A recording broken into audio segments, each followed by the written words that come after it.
bem-vindos ao primeiro episódio do podcast PhD Buddies e CV Talks. Se um podcast já era bom, dois é ainda melhor, não é verdade, Carolina?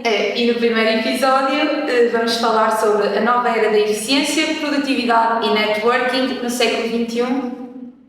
Hoje contamos então com a nossa oradora, a doutora Tânia Covas, fundadora da académica Start2C, licenciada em Comunicação Social e mestre em Gestão Pública. Muito bem-vinda, Tânia, muito obrigada. Começo então já por perguntar qual o seu percurso profissional, já aqui referi um bocadinho o seu, que é licenciada em Comunicação Social e mestre em Gestão Pública, mas o seu percurso profissional e académico, de que modo é que influenciou as suas funções que exerce atualmente e que exerceu ao longo destes anos todos? Primeiro, é uma honra incrível estar cá, ainda mais sabendo que faz parte de um projeto que eu tive o prazer de ser uma das fundadoras e que é muito bom ver os frutos que nós andamos a colher, não é? E isso para não há preço, não há dinheiro no mundo que paga. É verdade, é um prazer estar cá. Antes de mais, eu tenho um percurso muito peculiar. Por quê? Porque comecei na parte da comunicação, basicamente no marketing. Ok? E quando, atenção, uma coisa muito interessante, quando eu estava na faculdade, acabei justamente por entrar também no associativismo, que eu acho que é uma forte tendência, a nossa capacidade de criar esse networking, é onde nós saímos do nosso lugar seguro, não é? De estarmos na nossa sala de aula, a ter as nossas disciplinas, e quando nós avançamos para essa questão do associativismo, nós vemos o todo, ou seja, não são só os nossos colegas, mas também são os colegas dos outros cursos, são também os outros, são dos outros anos, ou seja, pessoas mais novas, pessoas mais velhas, e acabamos por começar a tatear no networking. É assim que nós começamos a fazer.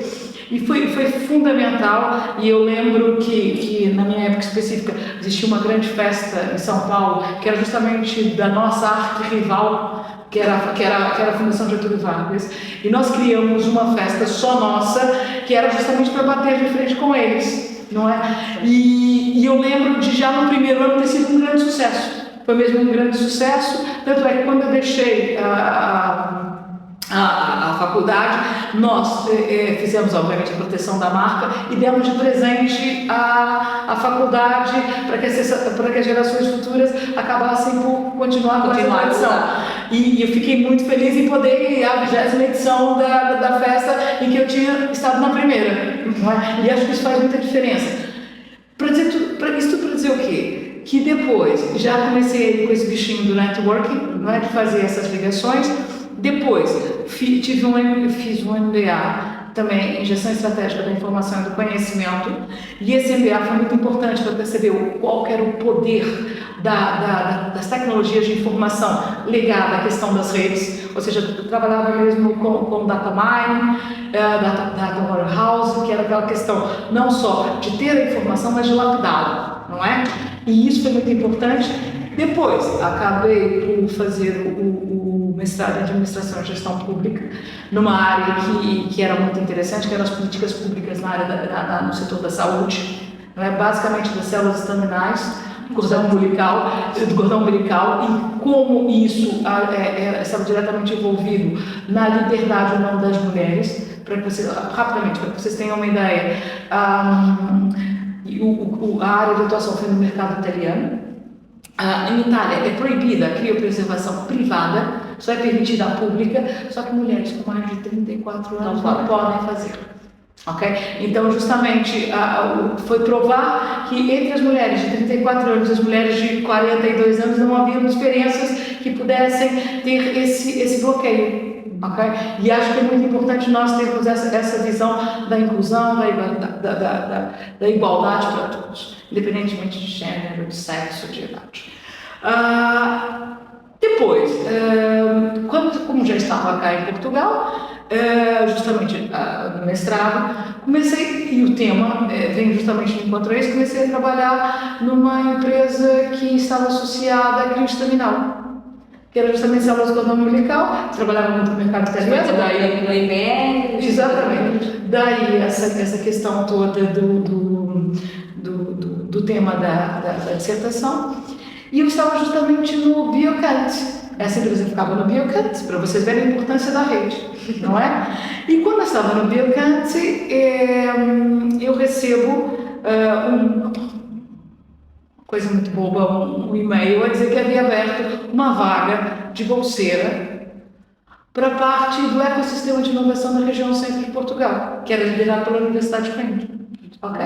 Sim. E então, achei que era uma oportunidade única, não é? Candidatei, larguei um emprego estável para uma bolsa na Universidade de Coimbra, mas fazendo uma coisa que eu adoro, que é literalmente no futuro acontecer, que é o que nós fazemos cá. E a partir desse momento, comecei a trabalhar na visão de inovação. Aquilo foi me crescendo, tivemos vários projetos, tivemos mesmo no CERN, por exemplo, do Arrisca-C, tivemos no Inov-C, que foi o grande programa impulsionador desse ecossistema, ou seja, e acabou por culminar na Acadêmica Start-to-C. Resultado, eu sou muito fruto, não só da minha rede, mas da rede que eu criei por estar em diferentes áreas de formação. E foi difícil na altura implementar esta parte deste ecossistema no centro? Foi muito difícil, por quê? Porque primeiro não havia essa cultura, não é que não havia cultura, havia um grande desejo. Está há quanto tempo já agora? Estou em 2011. Então havia grande vontade, nós tínhamos o IPN, que era referência, não é? Mas precisávamos de mais, não é? Precisávamos de ações que nos colocassem literalmente no mapa, que mostrassem que a região centro de Portugal é um importante polo de crescimento, de inovação, de originalidade, de criatividade e de empreendedorismo. O que precisávamos? Não precisávamos só, é que assim, boas ações há sempre, pessoas criativas. Eu não conheço um país que tem pessoas mais criativas do que Portugal. Verdade seja dita. Afinal de contas, todo mundo fala das grandes conquistas e tal. Um país sem exército, que dominou meio mundo, dominou, atenção, até pelas boas ações, pelo comércio, pela aceitação da cultura de outros povos. E eu sempre vejo Portugal com essa abertura, mas nunca vi tamanha criatividade para fazer ações interessantes quanto a região centro de Portugal. Só que precisávamos de mais, precisávamos de infraestruturas. E foi isso que o Inov-C veio trazer. Nós pudemos ter a aceleradora de empresas do IPN, nós pudemos ter o Parque Tecnológico de Óbidos, nós pudemos ter uma série de infraestruturas mesmo no Biocant, ou seja, que serviram para quê? Para dar base para que essa criatividade, para que esse empreendedorismo pudesse ser mostrado ao nível que merecia. Não é? Não vou dizer que foi fácil, é uma luta diária, nós vivemos até hoje, mas acho que nós estamos com a coisa mais importante do mundo, que são vocês. Okay? São vocês que estão ali, que corroboram tudo isso dia a dia, que mostram essa capacidade única de reinvenção, que é típica mesmo de CAI, típica de Coimbra, e essa capacidade de, eu brinco que Coimbra é muito difícil ir contra Coimbra, porque Coimbra está a lançar tendências desde 1290. Meus amigos, 734 anos de experiência, é para poucos e bons, não é? E de certa forma, quando eu cheguei à Universidade de Coimbra, eu juntei toda essa capacidade já do associativismo, que já trazia, né, de épocas passadas, e encontrei em Seara Fértil, não é? Porque, na verdade, eu acho que, desculpem todas as outras instituições, mas é impossível não viver o associativismo em Coimbra. É realmente, eu acho que é o nível mais alto, não é? De troca, de partilha, de companheirismo, de conhecimento, de ideias, de cursos de pessoas, independentemente de, como eu disse, de idade, sexo, gênero, a raça não, porque somos todos da raça humana. Então, essa não é uma questão para cacharrada. E isso foi muito importante, ou seja, e eu acho que estar na Universidade de Coimbra e com pessoas tão inspiradoras, não é? Fez com que fosse muito fácil aumentar ainda mais o networking. E então de que forma é que acha que lá está esse bichinho que foi crescendo pelo networking e a capacidade tão fácil que a Tânia tem de o fazer, de que forma é que acha que o networking pode diferenciar as pessoas no mercado, pronto, uma pessoa de outra que não tem essa componente? Eu acho que é notório, sabe? Porque tipo assim, eu acho que eu valho não pela formação que eu tive, mas pela rede que eu construí. Ou seja, quando eu tenho um problema, eu sei a quem telefonar. Mesmo que se aquela pessoa não vai acabar por não resolver o meu problema, ela vai me dizer, olha, eu não consigo, mas fulano consegue. Exato. Okay? E eu também tenho que ter, atenção, eu também tenho que ter essa abertura. Eu brinco muitas vezes que eu funciono 25 horas por dia, ou seja, não tem horário, as pessoas sabem que podem me mandar mensagens, que eventualmente eu vou responder em horários inapropriados, mas que eu vou responder. Por quê? Porque isso, na verdade, é uma questão de confiança. Eu acho que isso é uma dica muito importante e até uma dica para os nossos espectadores, é quando nós não conseguimos fazer algo, se conhecemos alguém, dar-nos o contacto dessa pessoa, dar-nos a dica de, olha, eu não consigo, mas fulano pode e pode-te ajudar. Acho que isso é muito importante e muitas vezes lá está, nós ficamos sem resposta porque as pessoas não podem, mas também é fácil dar-nos outra pessoa ou outro conselho. Acho que é uma dica muito importante. É estar disponível. A disponibilidade não é para tentar resolver aquele problema, mas se eu não conseguir resolver, sabe, olha, eu não consigo, mas talvez, não é, o Antônio, a Maria, o João, o Fernando consigam. O que eu noto muito é que às vezes, até falo mesmo por mim, eu até conheço, mas não quero estar a incomodar a pessoa, mas às vezes é preciso para chegarmos a um objetivo, mas se calhar nós portugueses, falo de nós em questão pessoal também, não quero estar a incomodar. Não quero estar a perturbar o dia a dia de uma pessoa que já tem tanto trabalho e anda a viver na correria do trabalho e a vida pessoal e estar a incrementar mais um pedido para me ajudar a chegar àquele objetivo. Nunca sentiste? Não, as pessoas por regra já sabem. É assim, fazer parte da minha rede de amigos não é uma coisa fácil, porque eles sabem que, assim, que eu vou ser chata, que eu vou pedir favores, mas eles sabem também que eles podem pedir os favores que eles quiserem. Como eu disse, é uma troca. Okay? Eles sabem, eu dou essa abertura e eles têm. Não posso. Isso não vai interferir em nada a minha amizade pela pessoa, não vai diminuir em nada o conceito que eu tenho dela. Eu vou perguntar. Perguntar não ofende. Para mim, o não é sempre garantido. Então, eu vou ali na melhor perspectiva. Se eu não conseguir, provavelmente, eu duvido que essa pessoa não vai me dar um caminho, porque ela sabe. Se ela precisar, eu vou estar disponível para ela. Eu vou ser muito sincera. Eu sei falir. Não é uma receita infalível. Às vezes falhamos, mas falhamos a tentar, não é? Ou seja, e o que eu procuro aqui é justamente isso. Meus amigos sabem disso, sabem tipo assim, que eles não escapam. Eles vão sempre ser convidados para dar palestras, para dar testemunhos, para participar de eventos, para fazer. Eu tenho um grande amigo que é o André, e ele é um popstar muito conhecido, e ele sempre sabe que eu vou chamá-lo para os eventos, que ele é uma pessoa com grande notoriedade, e eu um brincalhão por natureza. Então, uma das últimas vezes que eu chamei para ser júri, até no concurso nosso aqui, ele escapou com a minha filha mais velha. Eu fui descobri-lo no centro comercial. Eles haviam comprado um Play-Doh e estavam lá a montar Play-Doh no centro comercial. Olha, alguma recompensa eu tenho que ter, não seja de entreter com a tua filha. Entendeu?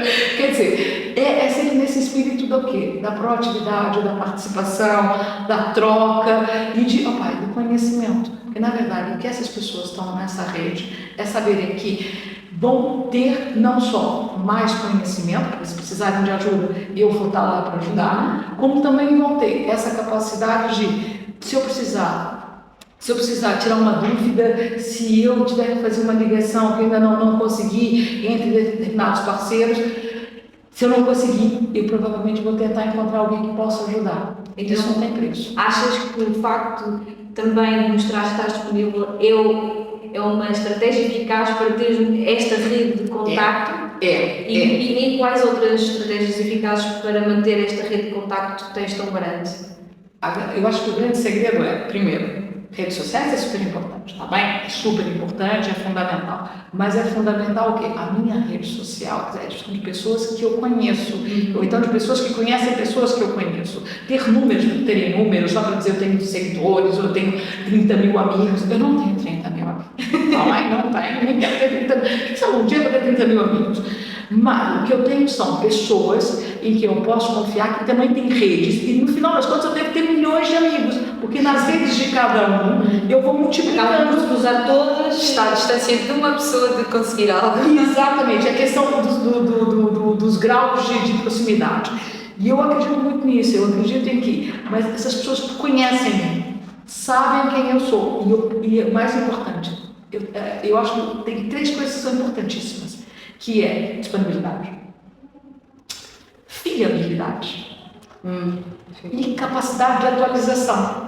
Ou seja, não basta só eu ter Constante conhecimento. Constante conhecimento, ou seja, eu agreguei outras informações, outras pessoas nos últimos meses que eu não tinha. Ok? Por ações que eu já fiz em determinadas outras áreas. E isso faz com que o meu networking cada vez mais se solidifique para pontos de logística que eu não tinha, agora eu já tenho mais ou menos estruturado um outro ponto que possa ser de interesse,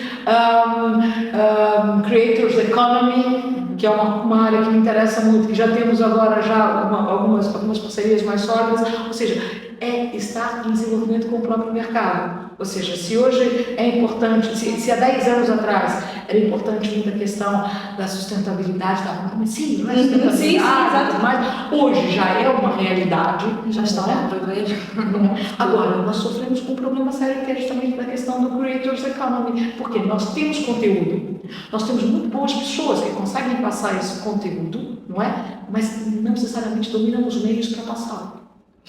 Então, o que eu preciso? Eu preciso cada vez mais de pessoas que consigam ter o quê? Um discurso objetivo, direto, que não se percam em palavras. É assim, eu conheço pessoas espetaculares, são grandes comunicadores, mas não necessariamente são pessoas que conseguem chegar às redes sociais, porque são grandes teóricos e usam às vezes um discurso muito verborrágico, ou seja, usam muitas palavras para dizerem o óbvio. Pode ser muito bonito. E numa atualidade em que é tudo muito rápido, que o consumo quer-se rápido, se calhar uma pessoa, apesar de ser uma muito boa comunicadora, como estavas a dizer, se calhar não vai chegar àquelas pessoas que nós pretendemos. Não tem essa velocidade de informação. Andy Warhol, não é? Errou feio. Ele disse que todo mundo ia ter 15 minutos de fama. 15 minutos? Isso é tempo demais. Meu filho não consegue assistir nenhum vídeo de 2 minutos, quanto mais 15. Impossível. É impossível. Nós estamos a viver num tempo em que em 30 segundos, eu não consegui passar a minha informação. Eu lembro dos primeiros pitches na parte da inovação que nós fizemos. Eu não falava 3 minutos. Eu sempre fui aquela, 3 minutos? Não, 1 minuto. 1 minuto, é 1 minuto máximo. Eu tenho um problema, o problema é resolvido até então dessa forma, a minha solução é melhor por isso, o tamanho do mercado é esse e eu preciso de tanto para colocar o mercado. Sim, é o suficiente. É suficiente. Quem quer financiar e tiver interesse, quer ouvir, não é? Avança, se quiser, eu só tenho 1 minuto para vender a minha essência. Eu tenho que ser concisa, eu tenho que ser objetiva, eu tenho que criar impacto. Eu tenho que usar alguma coisa que faça com que as outras pessoas se lembrem de mim. Okay? Lembrando a história desse meu amigo que é publicitário, sabe como é a primeira vez que ele eu adoro essa história, que ele queria uma chance numa agência de publicidade. Então ele sabia que o responsável, sabia onde o responsável morava. O que ele criou? Ele criou uma capa para o jornal dessa agência, em que ele se vendia. Ele falava assim, olha, eu sou fulano de tal, eu faço isso, não sei o quê. Ele ficou de madrugada na porta da casa desse senhor, à espera que fosse o rapaz entregar o jornal, só inventou uma desculpa para colocar e depois jogar o jornal com a mensagem que ele queria passar. E conseguiu? E conseguiu. Foi um pouquinho traumático, mas conseguiu. Ou seja, mas teve a criatividade para conseguir captar a atenção da pessoa que completamente, ou seja, não é só óbvio. E é divertidíssimo porque tempos depois ele lançou na própria agência dele aqui em Lisboa e ele disse que deixa eu tentar chegar até ele da forma mais criativa. E uma das formas foi soltar uma galinha que saiu a correr pela redação da agência. Só que o problema é que ao tentarem pegar a galinha, acabaram por romper o papel onde estavam escritos os dados da pessoa. Nunca chegaram a saber quem tinha enviado a galinha. Mas foi uma ideia genial, é super criativa. Então, pronto, já estamos a ir aqui um pouco de encontrar a nossa próxima pergunta. Já chegámos à conclusão que não há aqui nenhuma estratégia eficaz ou específica, não há nenhum guia que nós possamos ir de encontro para alcançar a nossa rede de networking. E já estava um pouco a entrar nisso, Tânia. Que soft skills é que considera mais essenciais numa pessoa que pretende então desenvolver o seu networking e também focando aqui um pouco nestas palavras que eu considero chaves, que estávamos a falar, produtividade, criatividade, que são extremamente essenciais, mas que às vezes são precisas algumas soft skills e algo mais pessoal para as conseguirmos desenvolver? Quais é que consideram mais importantes? Se tem também alguma dica, alguma estratégia ao longo do seu percurso? Eu gosto primeiro da empatia. Ok? Eu preciso disso. Eu preciso criar essa conexão com as pessoas. E mais do que isso, eu preciso escutá-las. Ok? Eu preciso realmente estar aberta para que eu possa apreender o que elas são, o que elas precisam. Porque, na verdade, o que nós queremos muito, e desculpem a sinceridade, nós queremos nos vender. Não é? Queremos vender a nossa forma de ver o mundo. Não é? E nesse momento é tudo que eu não quero. Eu quero ver como as outras pessoas pensam, porque na verdade eu preciso desse ar fresco. Eu preciso dessa outra forma não óbvia de ver a realidade. E que determinadas pessoas têm inusitadamente. Outras não. Outras estão tão presas naquela. Eu devo ser dessa forma. Devo me comportar dessa forma. Não devo mexer as mãos. Não devo olhar nos olhos. Sim. E também acho que uma questão que também já falou é o medo de errar. E que acaba por quebrar aqui a possibilidade de criatividade e inovação e até mesmo depois tem impacto na produtividade. Eu sinto isso muito na nossa geração, o medo de errar e de assumir o erro para evoluir e para continuar. Completamente. Há uma necessidade. Acho que o principal problema dessa geração atual é a incapacidade de lidar com a frustração. Ok? Olha, meus amigos, todos nós vamos errar. Ok? E isso não vai ser o fim do mundo. Existe um exercício muito interessante que nós já fizemos até na Academia do Estado C. Uma vez nós fizemos uma formação em Standard Comment, em que nós tínhamos um exercício que era espetacular, que era o arco do palhaço, em que os nossos formandos tinham que chegar até uma esplanada, ok? Sentados numa esplanada, de repente levantavam-se, viravam a cadeira ao contrário, subiam na cadeira e agradeciam as palmas imaginárias que eles achavam que estavam recebendo. As pessoas olhavam todas juntas, estudadas, depois desciam, viravam a cadeira normal, ao contrário, sentavam-se normalmente como se nada tivesse acontecido. Porque, meus amigos, independentemente do vosso fracasso, terem passado por algum momento menos bom, o mundo vai continuar a girar. A vida vai ser a mesma. Nós temos que lidar com esses nossos pequenos fracassos. Nós temos que aprender a rir de nós mesmos. É uma necessidade. Então, quando nós falamos quais são essas soft skills tão importantes, é isso. Ou seja, nós precisamos dar dimensão aos problemas. Não é o fim do mundo, ok? As pessoas precisam perceber que, ok, deu errado, olha, uma solução de menos, vamos colocar de lado. Eu gosto muito daquela frase do Walt Disney, e as pessoas são muito maniqueístas naquele sentido de, o sucesso é quanto eu tenho na conta bancária. O Walt Disney dizia assim, que na verdade ele ganhava dinheiro, o dinheiro que ele ganhava dos filmes só servia para que ele pudesse fazer mais filmes. É esse o princípio, não é? Esse é o princípio que eu acho que deve ser motivador a todos. Não é? Estar ali num ambiente tão interessante em que tudo aquilo que eu vou investir na minha felicidade, no sentido de eu fazer mais filmes, isso vai me fazer muito feliz. Não é? Eu gosto muito de um livro que diz que, assim, que nem todas as pessoas têm aquela capacidade de ser beneméritas, que na verdade ser benemérito é um ato egoísta. Por quê? Porque na verdade nós estamos a criar um ambiente bom porque ele também vai nos privilegiar. Exato.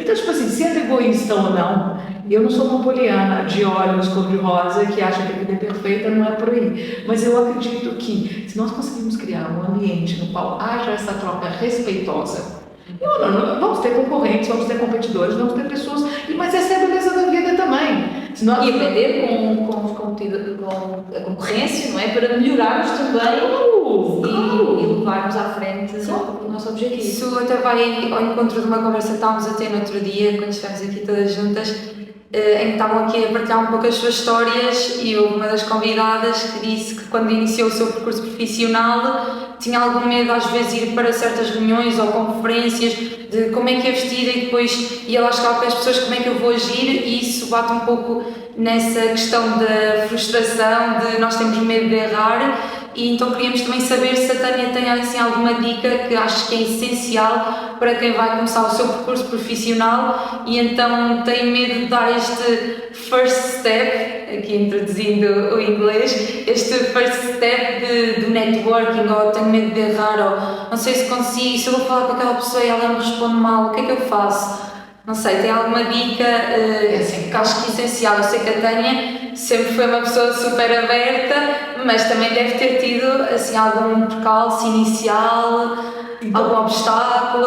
Então é assim. E a questão dos diretos, muitas vezes nós não sabemos qual é que é o ego da pessoa, chegamos e abordamos da forma que nós achamos que até era respeitosa, não é? E não nos corre bem de todo. Como é que lidar também depois com isso? Passou por essas fases? Completamente. E assim, eu começo a experiência mesmo quando eu era criança. Eu até mais ou menos os 10, 11 anos era extremamente tímida. E aí, eu lembro de ter uma colégio de feira e eu tinha aulas de teatro com uma dupla de irmãos, em que ela tinha 1,80 m e ele tinha nanismo. Para que vocês vejam a contraposição, era espetacular. E eram fantásticos, os dois eram mesmo fantásticos. Era a Rosa e o Dedé. E eu lembro de ter que fazer um trabalho e tinha que apresentar na frente da sala. E eu em pânico, completamente em pânico.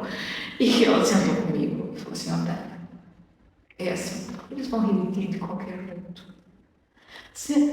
Não é melhor tentar fazer alguma coisa que seja incrível e dessa forma poder calá-los? E eu pensei: olha, que ideia espetacular.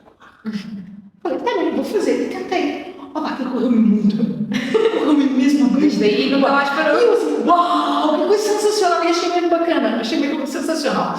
Então, comecei a perceber que, na verdade, não era o que eu tinha feito que tinha funcionado, era ter usado uma linguagem que chegava até eles. Então, o que é a primeira coisa que eu aprendi? Eu percebi a minha audiência. Uma coisa é falar para professores, outra coisa era falar para alunos. Então, essa é uma dica que eu dou. Percebam qual é a audiência. Mais do que isso, não tenham medo. Opa, eu sei que é muito difícil no começo. É muito difícil. É muito difícil. A minha mãe foi uma grande relações públicas no Brasil. Ela chegou mesmo a ser presidente de sindicatos e tudo mais. Ela mesmo em associações. Só que ela tinha pavor em falar em público. Podem imaginar uma relações públicas que tem pavor em falar em público. E ela tinha. Realmente, ela não gostava. E depois, eu aprendi que é bobagem essa frustração. É bobagem ter esse medo. Na verdade, o que nós temos que ter é focar toda essa energia para termos respostas objetivas da nossa audiência. Então, algumas dicas. Eu até coloquei aqui mesmo por escrito para que eu não pudesse esquecer a ordem, porque realmente é o que eu uso, é imitar. Quando eu não conheço, eu imito. Então, eu chego num lugar e tento perceber. Foi o que eu fiz. Atenção, quando eu cheguei em Itália, foi o que eu fiz. Ok? Eu observei assim por semanas mesmo, as pessoas, percebi como é que elas se comportavam, como é que elas faziam, e imitei. Tá bem? Porque assim, eu sou aceita. Não é? A pessoa não sente que eu estou sendo uma intrusa. Então, a primeira coisa é imitar. Não é? Depois, percebi que é muito bom elogiar verdadeiramente. Ou seja, quando eu gosto de alguma coisa, eu elogio. Não é falar elogiar por elogiar. Quando eu gosto de alguma coisa, gosto de uma ação, gosto de uma atitude de alguém. Olha, eu não esperava isso, parabéns, acho que fizeste bem. Então, elogiar é muito bom, porque faz o quê? Nos aproxima as pessoas. Também não é dar graxa, é diferente, é elogiar verdadeiramente, não é? Uma coisa que eu não abro mão, eu mantenho sempre o bom humor. Não é? Na pior das situações, olha, paciência, meu Deus, paciência que eu posso fazer. Não é? Olha, outra tentativa. Na outra eu faço melhor. Se calhar não, mas não é por aí. O humor está lá e vai ficar. Eu não vou perder o meu sorriso na cara. Eu não vou deixar de ficar melhor ou pior por causa de um contratempo. E é isso, um contratempo. E assim, eu sei rir de mim mesmo, tá, mãe? Eu sei admitir os meus defeitos, e eu acho isso muito importante. Eu sei até onde eu posso ir, ok? Eu sei como eu sou. Eu digo que todo mundo tem um superpoder, não é? Mas também todo mundo tem o seu. Também tem o seu o quê? A sua criptonite, não é? Todos temos, não é? Não é? Hoje de uma forma mais objetiva, outros menos. E nós temos que perceber como é que podemos ver ou não essas nossas limitações, ok? E eu admito os meus defeitos. Eu, por exemplo, não sei falar. Eu não sei nadar. Eu também não quero aprender. Não é uma coisa que me faça falta, né? Meu filho adora nadar, mas eu não sei nadar, ok? Não é uma coisa que vai melhorar nem piorar a minha vida. Cada um faz aquilo que acha que deve fazer. E eu sei admitir os meus defeitos. E é simples assim. Sorrir sempre. Tá? Às vezes é difícil. Mas a Paula, um sorriso melhora tanto a vida. Nem que seja da outra pessoa. Eu acho que o verdadeiro superpoder da Tânia é mesmo o sorriso, o poder da comunicação, o bom humor. Eu acho que é isso que contagia as pessoas e que faz as pessoas repararem em nós. E essa questão que está a dizer de copiarmos o outro, quanto mais sítios a Tânia tiver, mais sítios vamos ter pessoas bem-humoradas e felizes e a sorrir. E por isso, não sei se tem mais alguma dica. O final, que é sempre assim, que é a última dica mesmo. Espere coisas boas das pessoas. Eu sempre espero que as pessoas possam me acrescentar. Ok? É isso. Sabe quando eu sempre gostei de uma metáfora que falava assim: olha, eu procuro a minha cara metade. Olha, pai, eu nunca procurei a minha cara metade. Eu sempre procurei pessoas que pudessem me acrescentar. É isso que nós estamos aqui. Tipo assim, para mim, eu sou a melhoria contínua.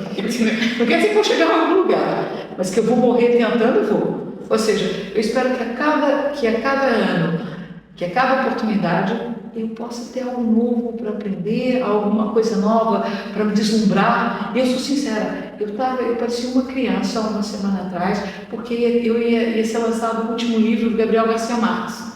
É o livro póstumo dele. Então eu estava ansiosíssima. Eu não li o livro, devorei. Por quê? Porque eu precisava daquilo, eu queria aquilo. E que, de certa forma, fez a minha despedida com um escritor que eu gostava muito. E eu acho que são essas pequenas delicadezas da vida, porque a vida é feita desses momentos de delicadeza, essas pequenas alegrias, esses pequenos momentos, não são os grandes momentos que ficam. São essas interações com os amigos, são aquelas belas tardes chuvosas que nós ficamos em casa tomando um chocolate quente com a pessoa que gostamos de assistir um filme, sabe? É aquela risada trocada no final de um teste, ufa, achei que ia chumbar, mas chumbei, sabe? São esses pequenos momentos que fazem toda a diferença. E é isso, que no final desse percurso que é a nossa vida, eu quero chegar naquela última gargalhada, não é suspiro, que o meu vai ser uma última gargalhada. Eu quero falar, me diverti.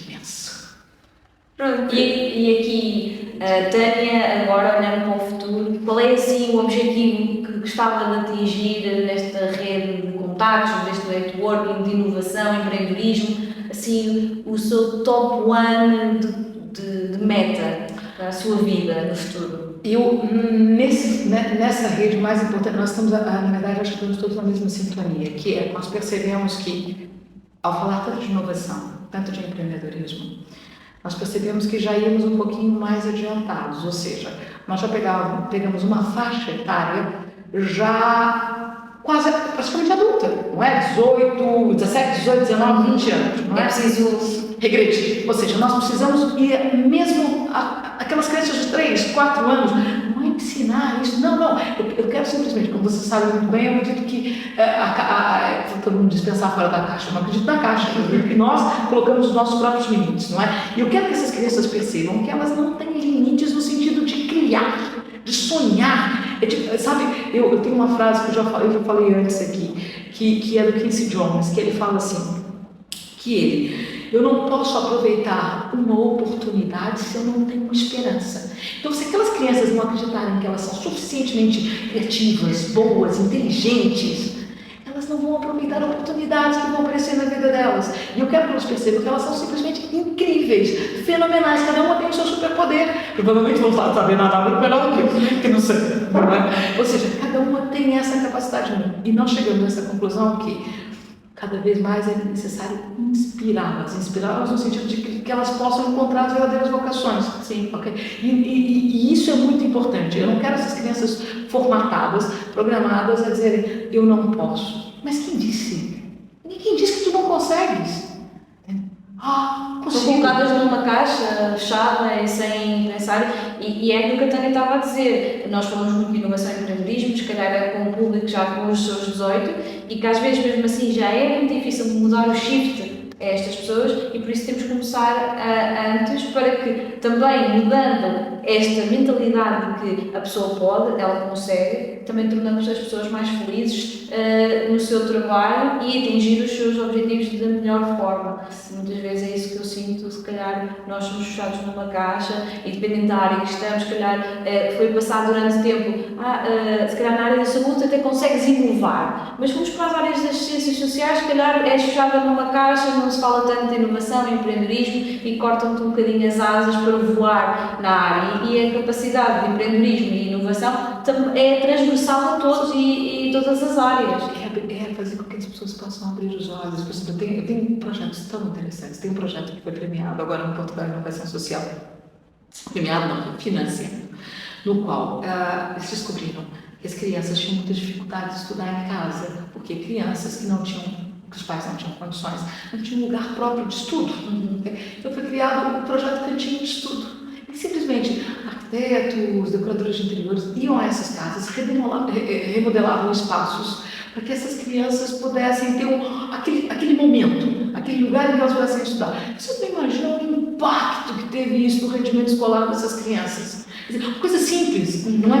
Ou um outro que eles fizeram agora, que foi fazer com que os estaleiros de obras, na verdade, durante 1 hora, não mais que isso, 1 hora, e aqueles trabalhadores braçais que lidam com materiais pesados, durante 1 hora, pudessem ter o quê? Pudessem fazer com os restos de obras, esculturas, quadros, poesia baseada naquela. Isso muda completamente o papel daquele interveniente. Está a fomentar a criatividade, a ver as coisas de uma maneira diferente, porque acho que mais importante do que estavas a falar, Daniela, nesta área se calhar conseguimos, naquela não, acho que é muito um mindset de empreendedorismo e inovação.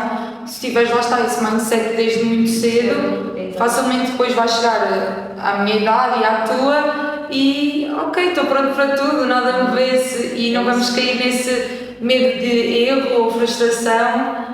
E eu acho que é essencialmente isso, é termos o mindset que a Tânia tem, que é incrível. Mas isso foi divertido. No ano passado nós fizemos um trabalho fantástico com uma escola daqui, uma escola primária. Os meus filhos são cobaias, ok? Os meus filhos são cobaias.